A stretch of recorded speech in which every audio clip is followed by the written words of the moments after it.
El libro de Efesios, dentro de la perspectiva paulina o del apóstol Pablo o de toda la Biblia, se le considera como el birrete.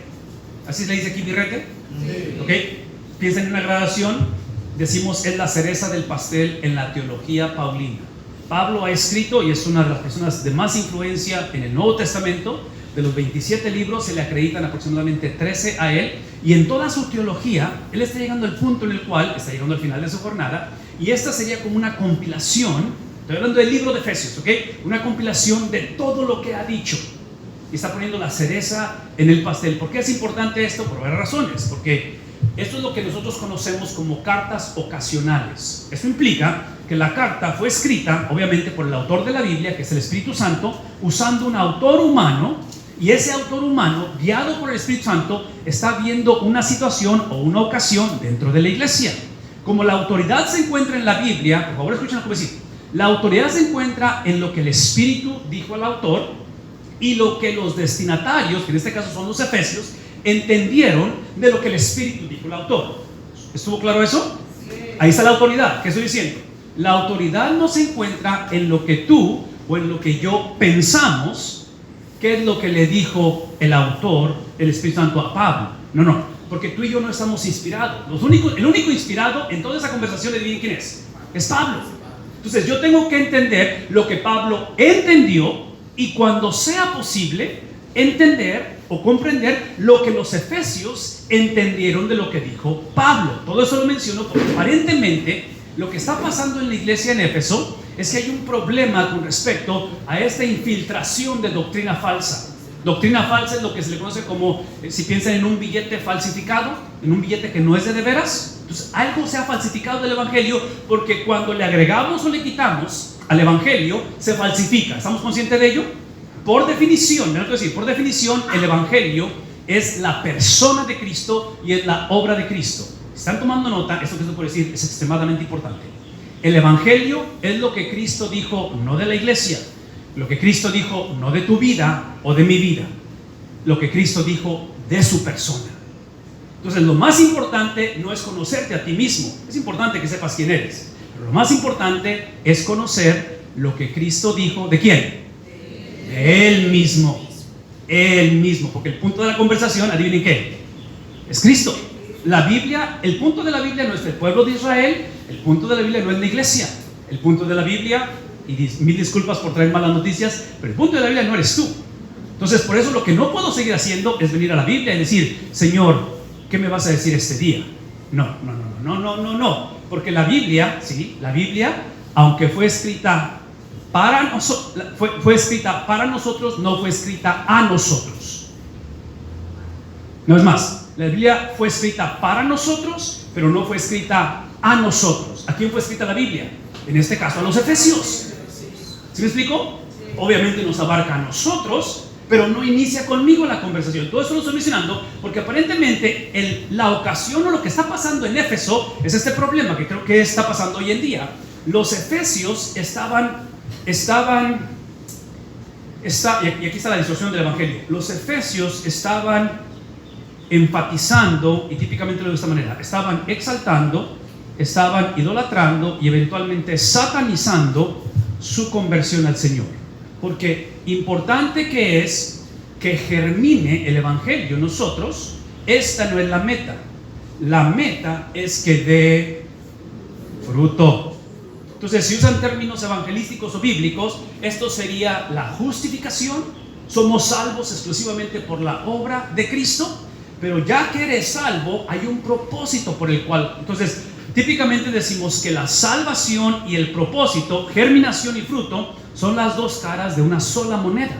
Entonces en Éfeso, que es común en el resto del Nuevo Testamento, aparentemente lo que estaba pasando es que afirmaban salvación, pero querían todavía expresar o vivir lo que sería la autonomía, el libertinaje de decir, soy salvo, pero yo determino para qué soy salvo.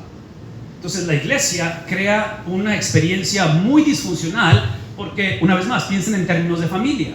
Somos 5 de familia, 6 si consideran a Chucho que es nuestro perro, pero en este caso somos 5 de familia. Tenemos 26 años de casados, 25 Saraí, Rebeca tiene 23 años, Josué tiene 21. Se llevan 2 años cada uno. Una de las razones que nos hace ser familia no es tanto que tengamos compatibilidad, mismo color de piel, mismo apellido, es que nos sometemos a la autoridad de una sola persona.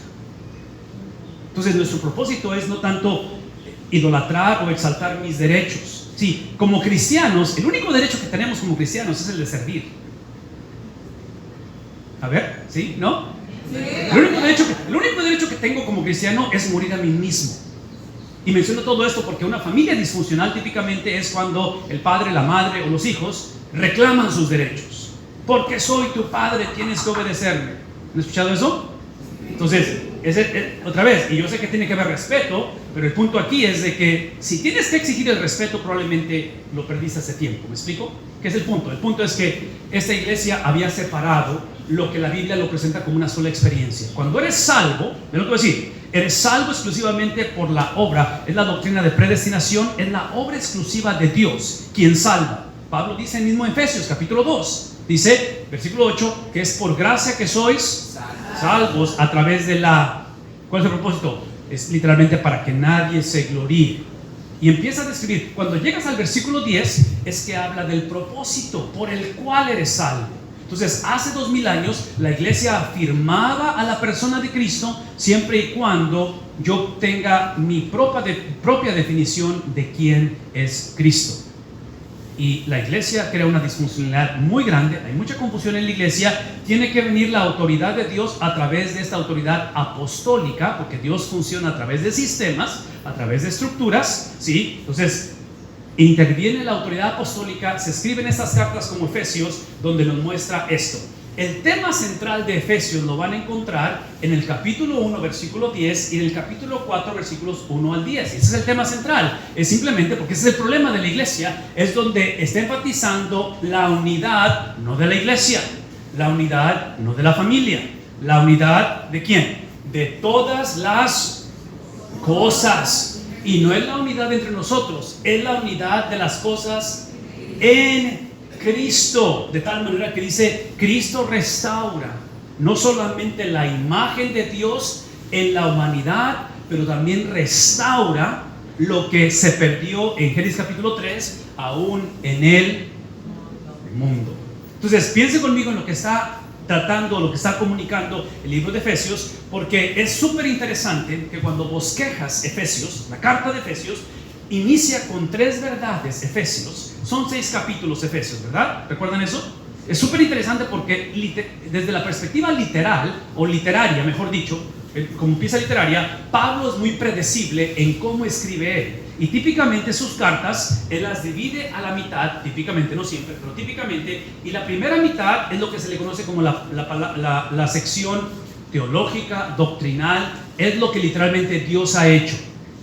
La segunda parte de la carta es la sección práctica, es la sección que tiene que ver con lo que hay que obedecer, qué es lo que hay que hacer. Entonces, en la primera mitad de Efesios, capítulos 1 al 3 aproximadamente, él presenta 3 verdades de las cuales, observen lo amarillo, no tienen nada que ver con nosotros. Una vez más, esto es importante. Es por eso que lo que no podemos seguir haciendo, por favor escuchen esto que voy a decir, lo que no podemos seguir haciendo es venir a la palabra de Dios y simplemente acercarme para ver qué es lo que tengo que hacer.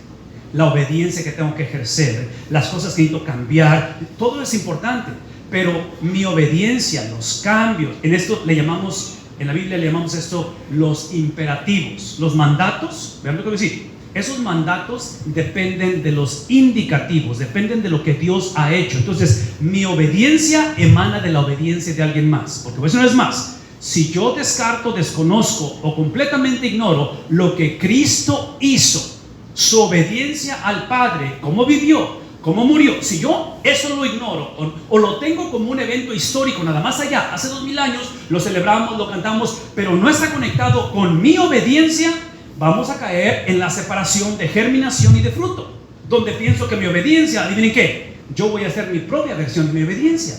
Llega un punto en el cual mi obediencia se convierte en mi identidad, que a menos de que tú obedezcas como yo obedezco, tú estás mal. ¿Ven lo que está pasando?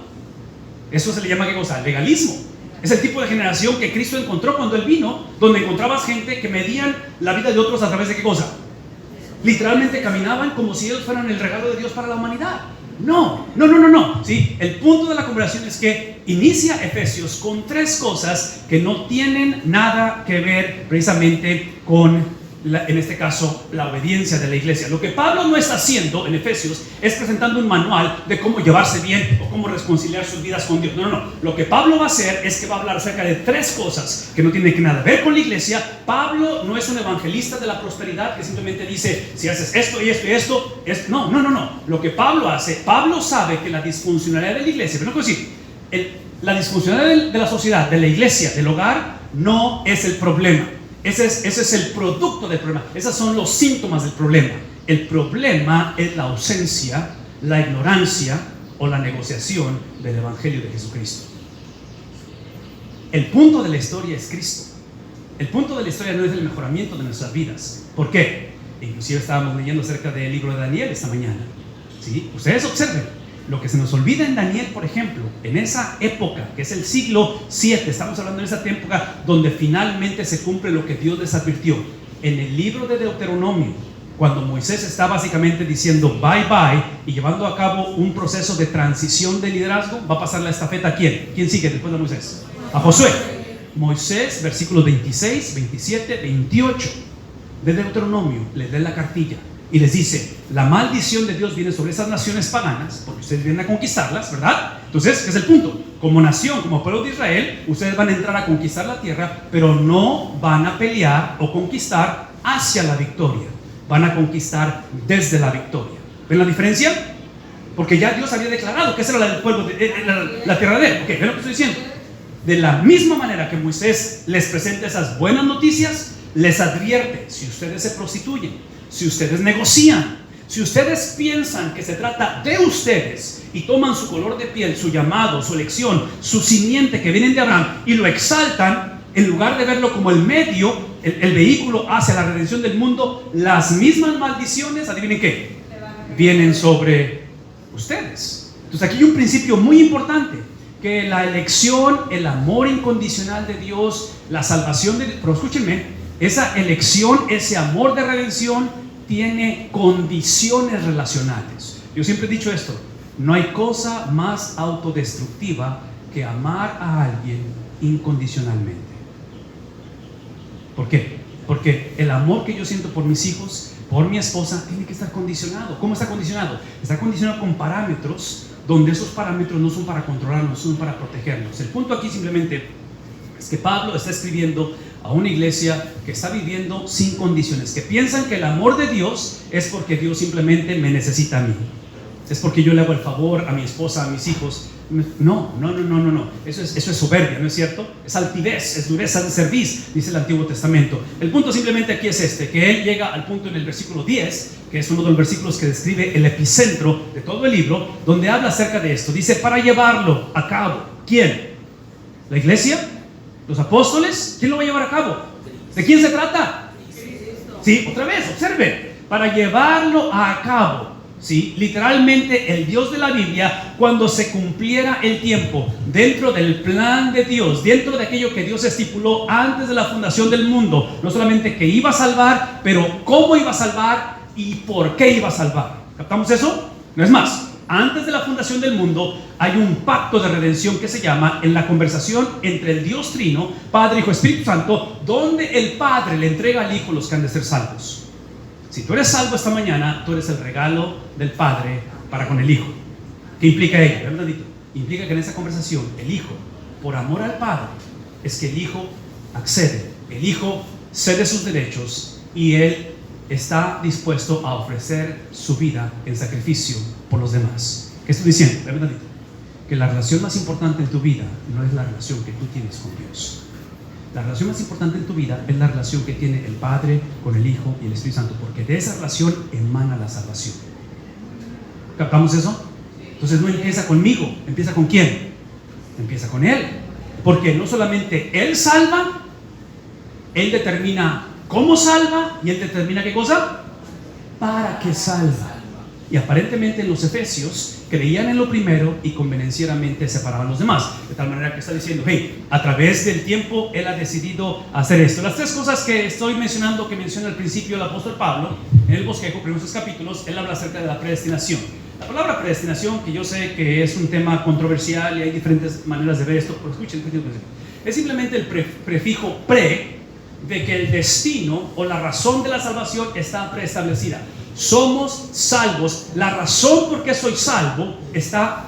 No tengo el derecho de decir soy salvo para esto. No. Soy salvo literalmente para un destino. El destino es una persona. Soy salvo para caminar en similitud a Cristo en la tierra. No solamente ir al cielo cuando muera. ¿Captamos eso? Entonces el destino está predeterminado. Pablo habla acerca de eso. La segunda cosa es que él va a hablar acerca del amor y misericordia. ¿Qué cosa? Por favor, escúchenme tantito. Escuchen lo que voy a decir, porque eso es importante. Estas dos palabras son especialmente esta. Y la iglesia en Éfeso, convenencieramente, esta palabra la habían olvidado, porque una característica de la misericordia, de la gracia de Dios, es que siempre, y no nada más de Dios, pero la palabra en sí tiene que ser voluntaria. Cuando alguien demanda, en otras palabras, si yo trabajo una jornada de 2 semanas o una semana o cuando me paguen, ¿sí? Si me pagan semanal o quincenalmente, ¿sí? El cheque que me da mi patrón, adivinen qué, ¿es misericordia? ¿Fue voluntario? ¿Por qué me lo dio? ¿Porque me lo gané? ¿Qué es el punto? Es el punto de que convenencieramente esta palabra, bíblicamente hablando, se nos olvida que es voluntaria, número 1. Número 2, eso implica que Dios me debe absolutamente. Realmente lo que Dios nos debe es justicia, que eso implica que todos deberíamos ir ¿a dónde? ¿A dónde deberíamos ir? Al infierno, ¿verdad? Entonces, por eso Pablo dice que es por gracia que sois, ¿sí? La palabra gracia, ese es mi punto, es lo que estoy diciendo. Porque a nivel de iglesias, y aquí es donde, si tú no eres cristiano, o a lo mejor estás aquí y estás así como que, no sé, si sí o si no, o a lo mejor dices, este es mi último domingo que le voy a hacer esto a la iglesia y de aquí no quiero saber nada. Vean lo que voy, por favor, escuchen. Cuando el cristiano usa esta palabra, no como algo voluntario de parte de Dios, pero la vemos como que si Dios me debe, es cuando creamos una caricatura del evangelio. Entonces, ¿cómo reaccionamos cuando pasamos por ¿cómo reaccionamos cuando pasamos por el exilio que está pasando Daniel? ¿Recuerdan eso? O sea, esta mañana hablamos de atributos de Daniel, de cosas que le caracterizan como un hombre de Dios, pero escuchen, esos atributos no fueron manifestados en un contexto ideal. Hubo devastación.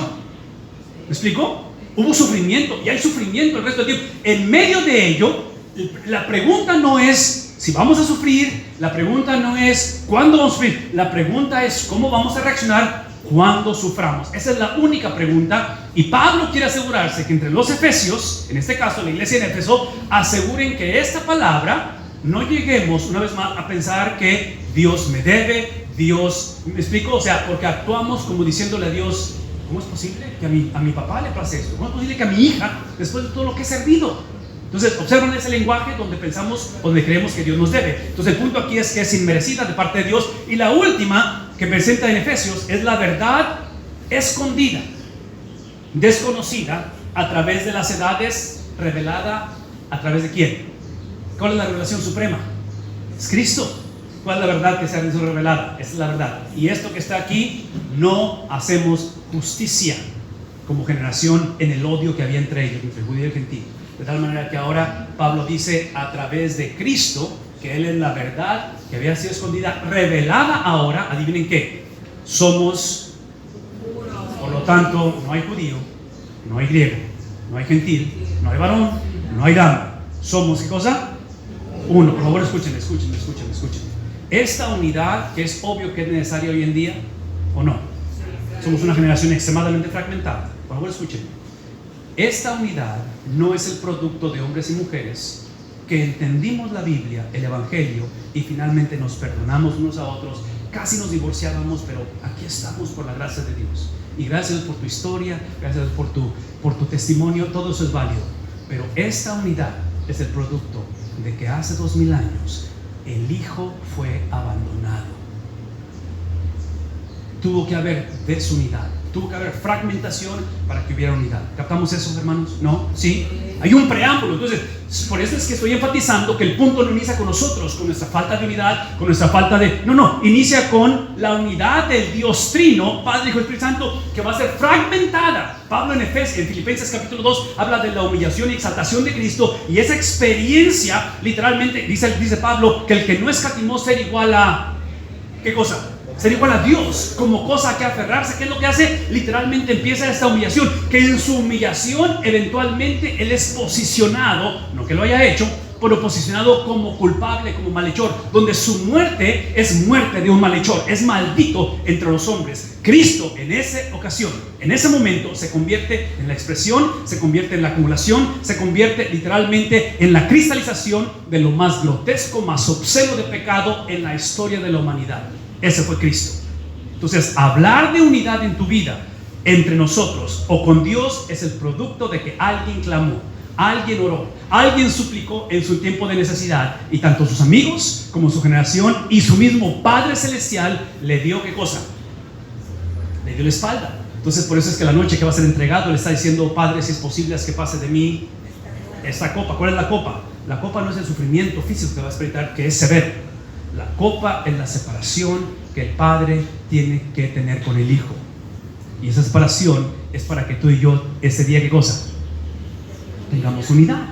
Entonces nuestra unidad es el producto de la separación de alguien más. Déjenme acabar con esto, porque solamente les iba a dar una perspectiva de esto. Mi punto es esto, de que esta mañana, si por alguna razón tú no has conocido, o tal vez la conociste, pero esta mañana no te sientes que la tienes, la has perdido, te sientes muy confundido en tu unidad con Dios, que es extremadamente importante, porque entre paréntesis, la Biblia presenta, esto es lo que la Biblia dice, la Biblia dice que la unidad con Dios viene de entender que primeramente estábamos separados de Dios. No es más, nadie nace buscando a Dios, todos nacemos huyendo de Dios. La imagen que me viene a la mente es la de Jonás. Dios le dice a Jonás bien claro: ve a ¿dónde? A Nínive. ¿Qué hace Jonás? Exactamente en dirección. Entonces, cuando tú saliste del vientre de tu madre, cuando yo salí del vientre de mi madre, nadie nació buscando a Dios. Todos nacimos ¿qué cosa? ¿Sí? Vean un ratito. Nacimos en dirección opuesta porque somos hijos del primer Adán. ¿Qué le caracteriza al primer Adán? ¿Obediencia o desobediencia? Desobediencia. Entonces, por una parte, tenemos ese pecado adánico que llamamos, donde somos nacidos muertos en pecado, pero por la otra parte, a raíz del pecado, como nacemos muertos, es que nuestro libre albedrío, ¿sí? Nuestra habilidad de decidir está fragmentada, está literalmente influenciada por nuestra naturaleza. Entonces, ¿qué es el punto? Es de que mi desobediencia no me hace ser desobediente. Mis mentiras no me hacen mentiroso. Es porque soy mentiroso que miento. Es porque por naturaleza soy hijo de las tinieblas que peco. Menciono todo esto, por favor, venme. La razón que menciono todo esto es porque la confusión en Efesios y la confusión hoy en día es que queremos que los sermones, el estudio bíblico, cambie la conducta de la gente. No. La conducta de la gente emana del corazón de la gente. Entonces, mi problema no es lo que hago, mi problema es ¿qué cosa? Lo que soy. Y cuando hablo acerca de esta unidad con Dios, es porque todos nacimos no unidos a Dios, nacimos separados de Dios. Pero esta unidad con Dios, una vez más, ¿qué cosa? Es el producto de la unidad. ¿Qué cosa? Dígalo conmigo. De la unidad de Dios. La unidad del Padre con el Hijo y el Espíritu Santo es lo que produce la unidad entre nosotros. Entonces, esta mañana, yo no sé dónde estés, yo no sé si esta mañana tú te has acostumbrado a tener una vida fragmentada y piensas que división y odio, falta de perdón es lo normativo porque me lo hicieron, así crecí, esto lo conozco. O a lo mejor esta mañana estás cansado de tratar de hacer esto y has caído en una rutina donde potencialmente simplemente se ha convertido en algo rutinario y has perdido ese sentido. Yo quiero que esta mañana concluyamos nuestro tiempo recordando esto, que esta unidad de Dios entre Padre, Hijo, Espíritu Santo, Pablo la describe a través de 3 capítulos en Efesios. Y empezando en el 4 y hasta el 6, habla acerca de lo que la iglesia tiene que hacer. De aquí en adelante, mi invitación, mi deseo, es de que todo lo que tú hagas, desees, busques, has sido entrenado, has sido capacitado en predicar o enseñar, lo que sea, esté basado no en tus deseos, no en lo que tú entiendes, pero esté basado en lo que Él ha hecho. Y basado en esa unidad perfecta, que no es más, fue fragmentada hace 2000 años es que podemos hablar de una relación con Dios. La única manera de ser aceptos en Dios no es simplemente cambiando, teniendo un testimonio, está basado en el testimonio de Cristo. De tal manera que esta mañana, si tú vienes a Cristo, si tú abres tu corazón a Cristo, literalmente lo que estás haciendo, estás reconociendo no la necesidad que tienes de Dios, estás reconociendo ¿qué cosa? La humildad, porque Pablo dice, esto es lo que dice Pablo, que esa humillación, Filipenses 2, esa humillación de Cristo lo llevó a una exaltación. Y la exaltación de Cristo es que el que no conoció pecado por nosotros se hizo pecado. La exaltación de Cristo es que su obediencia perfecta de 33 años sobre la faz de la tierra garantizó que ese domingo en la mañana la piedra iba a ser removida, de que Él saldría victorioso de entre los muertos. Por favor, escuchen. Esa obediencia de Cristo, que es la única obediencia que el Padre, sí, la resurrección de Cristo no es otra cosa más que en la relación entre ellos. El Padre está diciendo: yo apruebo lo que este joven hizo por 33 años. Esa es la resurrección. La resurrección es simplemente Dios diciendo: yo apruebo todo lo que Él hizo, incluyendo su sacrificio en la cruz. Yo lo apruebo, porque ¿quién resucitó a Cristo? Resucitó su Padre celestial. Entonces, verlo decir, la salida de Cristo, allá en Estados Unidos decimos es un down payment. En México decimos es un enganche. ¿Saben qué es un enganche? Cuando das un abono, cuando das una cantidad donde dices: voy a dar esto ahorita y pago, voy a hacer pagos mensuales hasta que cubra todo. La resurrección de Cristo es un enganche donde el Padre está diciendo: toda persona que deposite su confianza primeramente en la relación del Dios Trino, en esa relación perfecta, que es lo que produce la obediencia de Cristo y la resurrección. Si tú pones tu confianza en eso, literalmente en el Dios de la Biblia, que Él hizo, que Él logró, que su trabajo y su obra es que no hay nada que puedas hacer, simplemente poner tu confianza en ello. Si estás dispuesto a hacer eso, es que todo lo que Cristo hizo lo transfiere, lo acredita, lo imputa en tu vida. Cuando Cristo sale de la tumba, Él salió para atrás. Sí, escuchen esto. Ese viernes yo le transferí mi pecado, yo le transferí mi desobediencia, yo le transferí mi falta de relación con Dios. Ese viernes, por eso es que Cristo otra vez entrega su vida en rescate por muchos. Pero el domingo Él me transfiere su perfección, Él me transfiere su santidad, Él me transfiere su obediencia, de tal manera que esta mañana yo literalmente en mí como cristiano existe esta fusión donde soy completamente salvo y sé que soy pecador todavía. ¿Me explico? Y caminamos en esa situación que llamamos tensión irresoluble. Ya me tantito, esa tensión irresoluble que todos tenemos no va a ser resuelta hasta que Cristo venga por segunda vez. Porque cuando conoces a Cristo, ven esto, cuando conoces a Cristo, si entregas tu vida a Cristo, eres libre de la condenación eterna. Pablo dice en Romanos que no hay condenación para los que están en Cristo. Entonces, ven un ratito, ese concepto legal. En el 97, 19 de julio del 97, Arely y yo nos casamos. Legalmente nos casamos, pero nos ha llevado 26 años en construir una vida juntos. ¿Cuál es el punto? De que lo que inició de una experiencia legal se ha convertido en estilo de vida. ¿No? ¿Sí? No es más. Empezó en lo legal, estilo de vida. Con Cristo inicia en la legalidad, donde no es tanto que me siento salvo, pero porque he puesto mi confianza en Cristo, soy salvo. ¿Sí? Pero ahora que soy salvo, tengo que llevar fruto. Entonces es el estilo de vida. Y eventualmente, sí, en ese estilo de vida, en la legalidad, no más legalidad del pecado. En ese estilo de vida solamente queda la influencia del pecado. Pero el día viene cuando Cristo viene por segunda vez, que desaparecerá el pecado por completo. Y por primera vez le veremos cara a cara. Seremos transformados a su imagen y moraremos con Él para siempre. Amén. ¿Tienes esa seguridad esta mañana? Amén. Es parte de, en otras palabras, esa es mi pregunta. ¿En qué está basado? ¿En tu testimonio? ¿En lo que has cambiado? ¿En lo que tus padres dijeron? ¿En lo mucho que trabajas en la iglesia? Gracias a Dios por todo, gracias por los padres y los abuelos. Tiene que estar basado en algo que es inmovible, algo que no puede cambiar, algo que tu pecado, algo que tus experiencias nunca podrán alterar. Es la fidelidad de Cristo a su Padre celestial.